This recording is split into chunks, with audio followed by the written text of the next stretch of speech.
Hi pals, it is me again, Artie. They them pronouns only. I just left my body for a moment. I was like, who am I? This week I wanted to talk a bit on what it's like auditioning, but specifically doing self-tapes. Self-tapes have become much more of a acceptable way of casting actors, or at least getting like a talent pool before you request in-person or Zoom auditions, or video call auditions. It's not always Zoom. And I personally just wanted to talk about it because I've done a couple recently. I've done quite a few over the last few years, trying to get back into acting in different ways. So I have experiences. But as well, I want to talk on specifically like why and how these are beneficial for inclusivity and diversifying your castings, and allowing particularly disabled people to apply, but also like working class and low income actors too. I have found self-tapes both extremely frustrating as well as a relief in a lot of ways.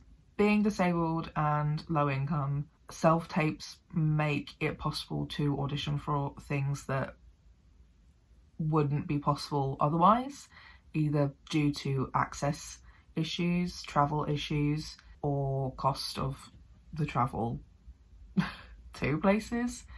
I've seen in some of the groups I'm in that, like particularly like northern actors, have spent upwards of £200 to travel to in-person London auditions, which is ridiculous. But also it can be really difficult and frustrating to do self-tapes. I have had both good and bad experiences trying to do self-tapes. I have done in-person auditions as well, and I have also done sort of like video call auditions. So I've kind of had a little variation of different kinds, but I shall be focusing on self-tapes for now.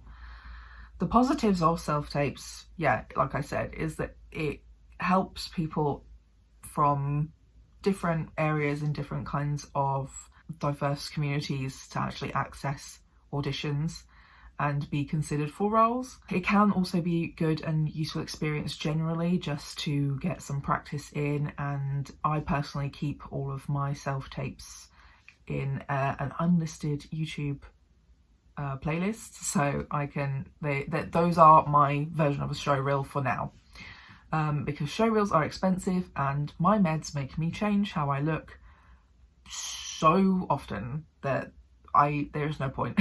With self-tapes, you have the ability to do it a few times and think it over and send your clips to friends of yours or other people you know in the industry who can give their own thoughts or advice before you submit anything. You don't have to submit anything you're unhappy with. Whereas unfortunately in person auditions and even video call auditions, it is kind of like you have one shot in that circumstance. And for some people, nerves get the better of them.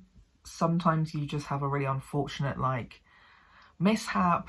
Sometimes, especially like at the moment, travel is quite difficult on public transport. You might find that last second your train has been cancelled and now you don't know how to get to the audition. A lot of those kinds of things and worries are not part of the equation with self-tapes. I also tend to find that you can kind of adjust your self-tapes a little bit based on the role you're going for, the scene that you've been given, and what kind of production it is. So I've mainly done self-tapes for short films. I have also done one for a live show, production. I don't know how to explain that, to say that without it sounding weird. And I've definitely adjusted my filming as well as my appearance a little bit to suit that. I have mainly filmed in my spare room where there's a blank backdrop, and I've got a very well situated shelf to put my phone on. of which I do all of my filming on here as well as for my self-tapes. I bought this phone specifically because it has good video and audio quality. It's the iPhone X, if anybody cares. I don't know if any of the newer ones are any better, but it's been pretty great. I think I'm on year 2 of owning this thing, and even though Apple is doing that thing where it makes stuff not work all the time, generally the filming quality, audio quality is still good. And I also film, I film them all with a front camera, okay, because I do not have the capacity to work out how I would frame myself if I had the camera the other way around, okay? So this is also the front camera, which is the like less good, less high quality camera. And I think it's still a pretty great quality, to be fair. I chose to be a little bit more like zoomed out for the self-tape for a live production, because live productions will see your entire body. So I wanted to get kind of, it was a bit more like this, so you could see a little bit more of like my physical actions a little bit more. And then usually with self-tapes for like films, short films, that sort of thing, I will be a lot more close up, so you can see a lot more of the minute actions, emotions, etc. I also usually film without my glasses on. I do have contact lenses, but I can't film without contact lenses because I just cannot fucking see. And sometimes I'll take my nose ring out, but not often, because it's kind of like part of my selling point, I guess, is that I'm a little bit gay. I'm a little bit gay, a little bit gay looking, a little bit alternative looking, you know, not mainstream human vibes, you know. But I have filmed a few self-tapes with my glasses on, particularly if the character has glasses. And I like to try and... Okay, I'm working off of like super old advice from when I was 18 or younger, which is, spoiler alert, 10 or more years ago. When it comes to auditioning, I don't think things are necessarily quite the same as that versus like when you do stuff today, but the advice I was given back then was a lot to do with like, yeah, stripping yourself of all personality and all like individuality. Really didn't take into consideration like their casting type is kind of a thing as well, or the fact that it's actually also a selling point to be and look different as well. So I kind of use a little bit of that, where I will try to do self-tapes without my glasses on if I have contact lenses, but I don't at the moment. So far it hasn't really been an issue. So, you know, I also have glasses that have, so you can only see it if I'm looking direct, like more upwards. So I have like anti-glare. So a lot of people don't think I'm wearing real glasses. I am. I cannot see because of the anti-glare I have on my lenses. So that's a recommendation for my glasses babes out there. If you are doing any kind of filming, anti-glare is your best friend. But yeah, I try to strip back my personal style, and through the scripts that I'm sent and also the information that's provided initially, a lot of the times they have character sheets and stuff on there. You can kind of get a bit of a feeling for what this character might be like, what they might look like,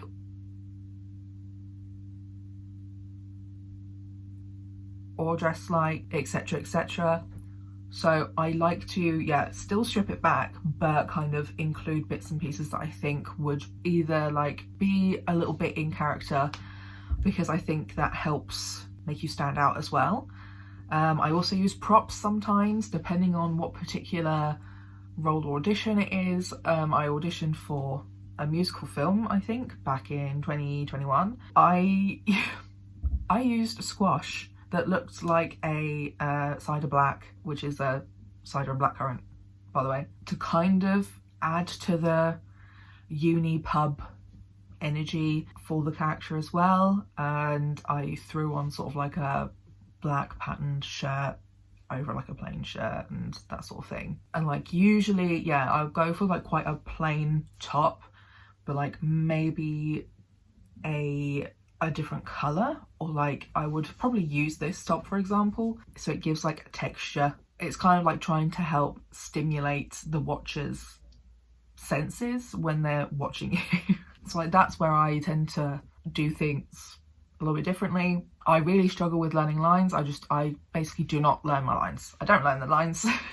I find it really difficult to learn lines. I've had to learn songs as well, like original songs that are in the production, or at least like clips of those songs. And it can be really difficult doing those things alone. But being ADHD and dyslexic, my memory is bad. That's just kind of it. It takes me a long time to learn lines. It takes me a lot more work than other people to learn lines. So that's then the other benefit to self-tapes versus in-person auditions. And also still on the side of live video call auditions, that I can kind of cheat sheet it, you know, I can cheat it a little bit. And that's true also for like job interviews. If you do video call job interviews, you can definitely have your notes out of frame and they will never know. So that's what I do. I do my best to kind of learn the rhythm and the gist of what the order of things is and get a bit of a feel for like the characters and stuff. But I know I'm not very good at learning line by line, especially when a lot of self-tapes and auditions are on a very short notice. And that's one of the fun ableist parts of the industry, is unfortunately that they're just like, well, that's just how it is. And you're like, okay, can you then accept me reading from the page but still acting? And they're like, no. So you can kind of get away with it a bit more with self-tapes, along with my setup in the spare room. Sometimes I print it out, sometimes I just use my laptop or my iPad with the script on it. I just try to have it in a way so that I don't have to like lean forward to move the page or anything like that. It's just sort of like strategically placed around me so that you don't ever see me go. But you do see me reading. For the most part, again, I've not really had a lot of commenting on that. And some productions I have felt comfortable disclosing it sort of as I submit the self-tape of like, hi, I'm dyslexic and ADHD. My line learning is slow. I personally find that a way more helpful option of auditioning rather than having to go in person and just kind of hope for the best and have no kind of backup. However, it can be a bit difficult with trying to either find somebody else to help you, especially if there's like other lines that need to be said, etc, etc. It definitely is and can be super overwhelming, and unfortunately there has been points in time where I really struggle to do this without having kind of an autistic meltdown, because I feel like a lot of the opportunities out there are not really for actors like me, and it is frustrating. It's frustrating trying to submit myself to roles that were not meant for somebody like me, and I'm not in there even like, not even in the production team sort of peripheral when it comes to who they would cast in these kinds of roles. Occasionally when a role that would be so perfect for me comes up, it is really frustrating trying to work through a lot of the hoops you have to jump through as well. I will leave it there for now. Maybe someday I will explain in more detail, but that paired with being chronically ill, having a lot of issues with my health and my mental health, and I think at that period of time as well, I wasn't super aware or knowledgeable about ADHD and autism yet and how those impact me every day.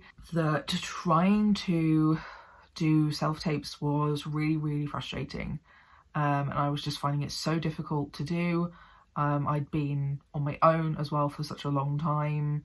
I hadn't really been in the performing area for like quite a long time, and the support I had was pretty much entirely online. It was very helpful. Those people definitely helped me a lot, but it was just very difficult for me to do, and it was just a lot more work and energy than it needed to be. I noticed that I definitely was not as eagerly like angered or upset if I messed up, or like, so this was the thing as well, like my dog obviously lives here. Layla lives with me and like she spends most of her time in the spare room where I do self-tape recordings. She makes a lot of noise, so I think I remember her noise being frustrating in 2021, but I don't know what it is. But I, like, this time around, I was just laughing. I was laughing so much at Layla's little noises and everything she was doing, and I was laughing at my own mess ups, and it was just like a very different energy to what it used to be, which is very nice and refreshing. I think partly that just shows a difference in myself. I've grown as a person, my mental health is an extremely different position, and then having that support from the Queer Theatre Collective. But it was just so funny. Then where would I be? I'm annoyed that did that. Are you going to be sighing on the bed the whole time I'm doing this? Are you going to sigh? Are you going to sigh? I'll give you a quick pat. Oh my god.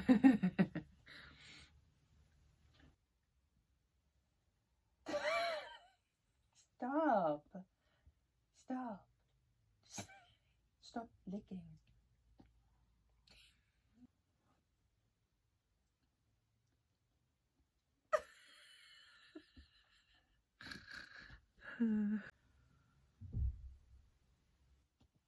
I'm mentally ill about this song that Layla, oh my god. Right, at least you're out of here now. Thanks. Bye. But that's just something I particularly noticed, was just that I was just laughing it off. It really did not upset me in the same way that things used to or did when it came to self-tapes. I'm still very easily angered in other capacity, like in other ways, but like, I don't know, something about the self-tapes really was nothing, so I'll take it, you know? And I think that a lot of things have changed in those 2 years that have helped me feel a lot more comfortable with how I do things. One of them is definitely being part of the Queer Theatre Collective, being around other people and kind of having other people in person who have seen you performing, who also have backgrounds in performing as well, who can give you feedback or help you out, or be the other person in the scene if you need. Knowing that support system is there has really benefited me generally when it comes to auditions and self-tapes. Again, like I said, I now know a lot more about autism and ADHD, that I know what my struggles are in that regard when it comes to auditions and self-tapes, that I can kind of now work around those a lot more easily than I could 2 years ago. And I have also kind of separated myself from this idea of like, it's really hard to verbalize this in particular, but the kinds of standards I felt like I was up against are still there, but I do feel like they just don't matter that much to me. The recent self-tapes I did were just because I thought I'd give it a go. I thought I would just get a bit more experience, get some more like recent updated self-tapes to add to my playlist, a little bit of practice in there. And I kind of thought that, because I applied for 3 different things recently, and I just thought that they were all more fitting for me as well. They weren't necessarily like looking for non-binary disabled actors, but it was kind of more of like open to interpretation kind of energy. Like, we are open to who the fuck ever turning up and deciding who we want to bring on board. Some of them were specific in saying, you know, we really encourage disabled, generally marginalised actors and performers to come forward. Like, I saw recently, I didn't apply to this one because I was too late, I saw it way too late, but I did see one casting where all of the characters were not gendered. They were just given pronouns, and whilst the pronouns that they were given were only binary ones, which were he, him, and she, her, it felt more open and accepting to me as a non-binary trans person to apply to any of them. It didn't feel strictly in such a binary sense of man and woman, which is usually the kind of energy and vibe you get from majority of casting call-outs. A lot of women's roles are femme women, long hair, pretty, skinny. Men, tall, short hair, fit, masculine, you know, like a person like me turns up and they're like, what? So like, even if they've not specifically said, we'll have some non-binos, they have definitely used their wording in the casting that makes it feel a lot less strict in that capacity, which I think is good generally going forwards. And that's why I just kind of thought I'd go for it. A lot of my approaches generally to applying for anything is kind of like yeet and go. Anything I've taken way too much time and energy to apply for has usually ripped my heart out because I never get it. But then if I throw something together and just like go, well, fuck it, let's see what happens. If I get a no, then it's not upsetting. And then if I get a yes, it's great.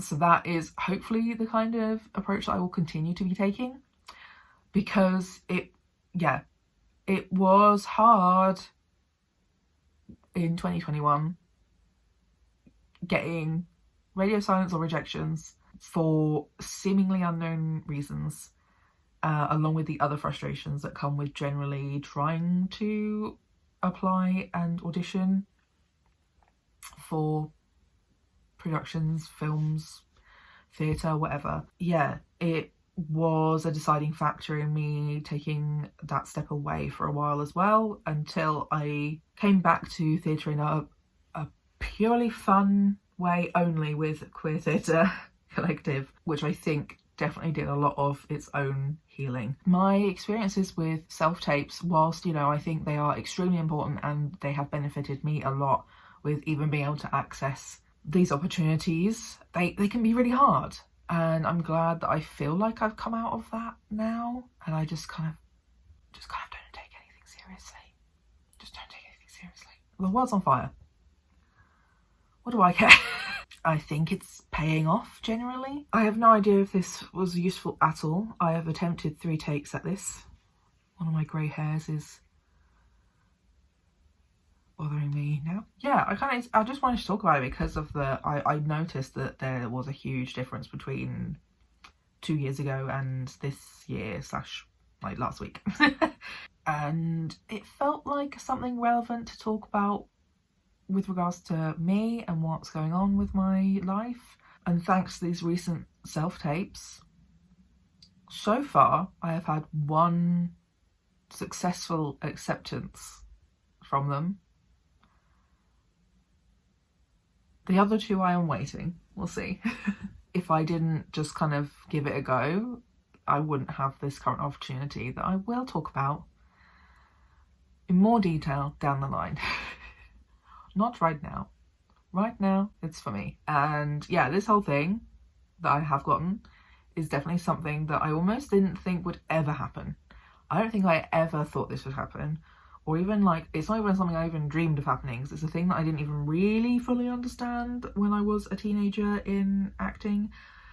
I understood like the West End, musicals, Shakespeare and film and TV. I didn't really understand my local sort of like Brighton, Sussex scene, even though I did audition for Angus Thongs and Full Frontal Snogging. No, Perfect Snogging. They changed the name of that film, didn't they? Yeah, I did audition for that when I was in year 7, I think. How old was I? 12? I was too young really for the casting, but that was my first ever audition, and now here I am. I'm gonna go and be very exciting things this year. So that's my video this week. Please leave a like for the algorithm, because I don't plan on leaving YouTube, because I enjoy it, but also because I put so much work into being here. Let me know if you have any questions in the comments about self-tapes or acting or performing or any of that sort of thing. Also an algorithm boost if you leave a comment. Thanks, love. XOXO. Gossip. I'm mentally ill. What the fuck? Hello? XOXO Gossip Girl. Subscribe to the channel if you want to see more of me and keeping updated with what I am doing. We also reached 700. Yay! We are getting closer to my 1k minimum goal of, oh, my back, 2023. Yeah, and the watch time is a nightmare. I don't know how I'm supposed to work on the watch time, to be honest. Friends, play my videos in the background on loop, please and thank you. Anyway, that's it from me this week, and I will see you next week. Bye.